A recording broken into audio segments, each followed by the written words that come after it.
Hi friends. It has been a minute since I've been on here to do one of these. And recently someone asked me if I'd ever done one about desire, which I haven't.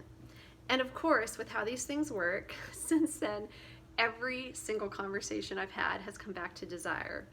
With clients, students in classes, friends, every conversation I'm having with myself, let's be honest, it all comes back to desire. So it feels like the perfect opportunity to come on here and talk about the practice of desire, what desire really looks like in the erotic, because it's often not how we think of it. So desire ultimately is this deep guidance we have inside of us, sometimes really subtle and quiet, sometimes very strong.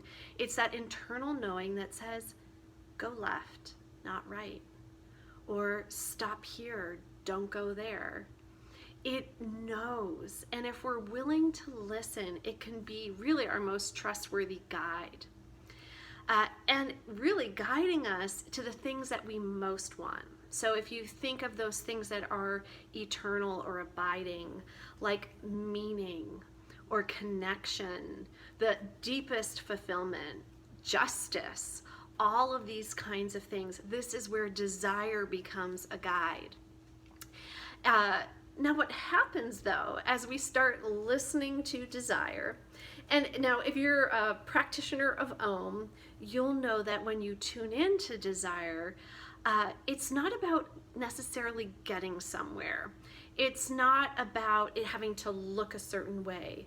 It's really about simply being willing to listen and to follow and to trust that it will take you where you need to go.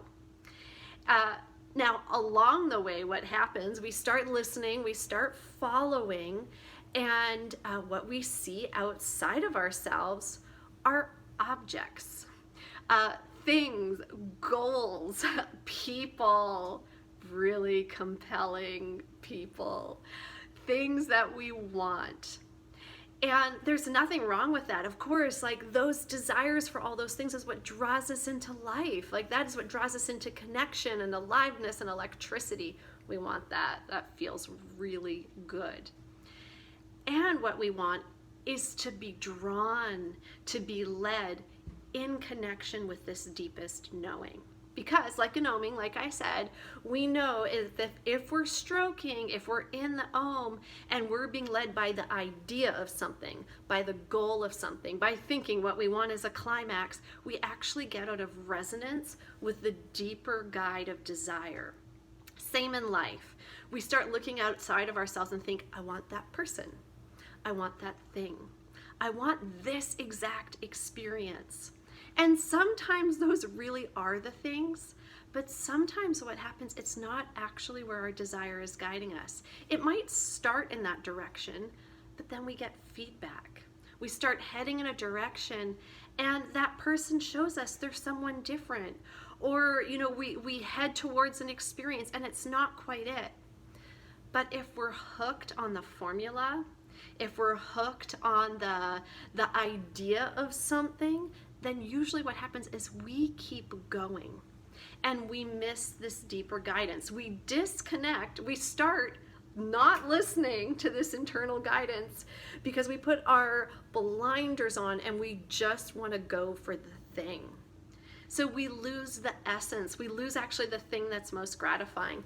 I mean, honestly, you can even see this right now as all of us are doing so much learning, especially as white people around racial injustice. And it's like, oh, so many people want to do the right thing. So we start thinking like, what's the right thing to do? Like, give me the guide, give me the formula. But we all know that doesn't actually lead to the deepest thing. It might be a step along the way to learning, but it is no substitute for deeply learning to feel, for deeply being willing to connect, to receive feedback and to adjust and to be guided in this much deeper way to something that is so much bigger than a formula, than so much bigger than just like the one thing to do.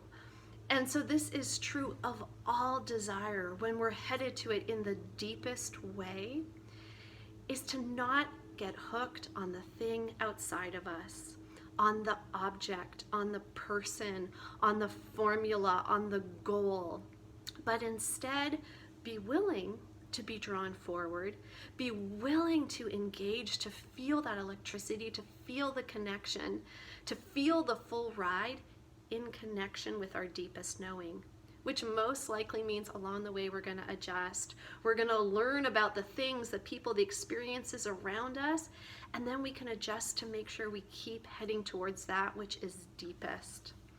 Now that means being willing to stay anchored in ourselves, anchored to this deepest voice, anchored to this ability to feel and to stay attuned. And when we do that, we are really practicing the deepest practice of desire.